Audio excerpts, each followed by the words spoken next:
चाणक्य नीति 7वां अध्याय।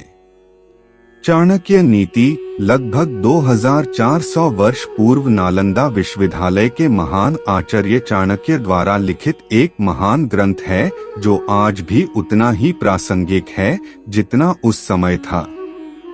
चाणक्य नीति में कुल 17 अध्याय है। यहाँ प्रस्तुत है चाणक्य नीति का 7वां अध्याय।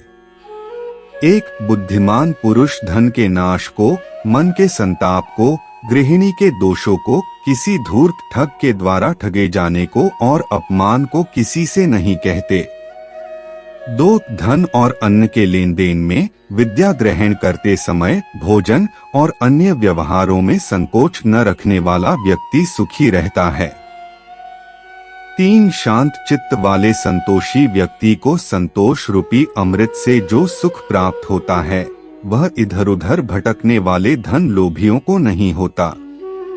4, अपनी स्त्री, भोजन और धन, इन तीनों में संतोष रखना चाहिए और विद्या अध्ययन, तप और दान करने कराने में कभी संतोष नहीं करना चाहिए। 5, 2 ब्राह्मणों के बीच से, अग्नि और ब्राह्मण के बीच से, पति और पत्नी के बीच से, स्वामी और सेवक के बीच से तथा हल और बैल के बीच से नहीं गुजरना चाहिए। 6, पैर से अग्नि, गुरु, ब्राह्मण, गौ, कन्या, वृद्ध और बालक को कभी नहीं छूना चाहिए। 7, बैलगाड़ी से 5 हाथ, घोड़े से 10 हाथ, हठी से 1000 हाथ दूर बचकर रहना चाहिए और दुष्ट पुरुष, दुष्ट राजा का देश ही छोड़ देना चाहिए। 8, हाथी को अंकुश से, घोड़े को चाबुक से, सींग वाले बैल को डंडे से और दुष्ट व्यक्ति को वश में करने के लिए हाथ में तलवार लेना आवश्यक है। 9, ब्राह्मण भोजन से संतुष्ट होते हैं, मोर बादलों की गर्जन से, साधु लोग दूसरों की समृद्धि देखकर और दुष्ट लोग दूसरों पर विपत्ति आई देखकर प्रसन्न होते हैं। 10, अपने से शक्तिशाली शत्रु को विनय पूर्वक उसके अनुसार चलकर, दुर्बल शत्रु पर अपना प्रभाव डालकर और समान बल वाले शत्रु को अपनी शक्ति से या फिर विनम्रता से, जैसा अवसर हो उसी के अनुसार व्यवहार करके अपने वश में करना चाहिए।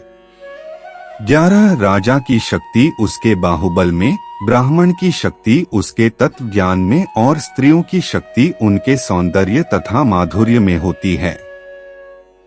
12, संसार में अत्यंत सरल और सीधा होना भी ठीक नहीं है। वन में जाकर देखो कि सीधे वृक्ष ही काटे जाते हैं और टेढ़े मेढ़े वृक्ष यूं ही छोड़ दिए जाते हैं। 13, जिस सरोवर में जल रहता है, हंस वही रहते हैं और सूखे सरोवर को छोड़ देते हैं। पुरुष को ऐसे हंसों के समान नहीं होना चाहिए जो कि बार बार स्थान बदल ले।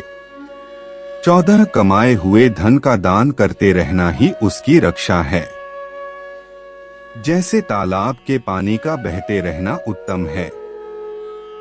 15, संसार में जिसके पास धन है, उसी के सब मित्र होते हैं, उसी के सब बंधु बांधव होते हैं, वही श्रेष्ठ पुरुष गिना जाता है और वही ठाठ बाट से जीता है। 16, स्वर्ग से इस लोक में आने पर लोगों में 4 लक्षण प्रकट होते हैं: दान देने की प्रवृत्ति, मधुर वाणी, देवताओं का पूजन और ब्राह्मणों को भोजन देकर संतुष्ट करना।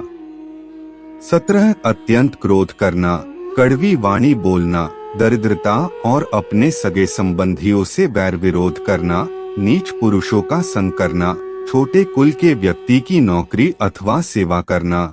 ये 6 दुर्गुण ऐसे हैं जिनसे युक्त मनुष्य को पृथ्वी लोक में ही नरक के दुहकों का आभास हो जाता है। 18, मनुष्य यदि सिंह की मांद के निकट जाता है तो गजमोती पाता है और सियार की मांद के पास से तो बछड़े की पूंछ और गधे के चमड़े का टुकड़ा ही पाता है।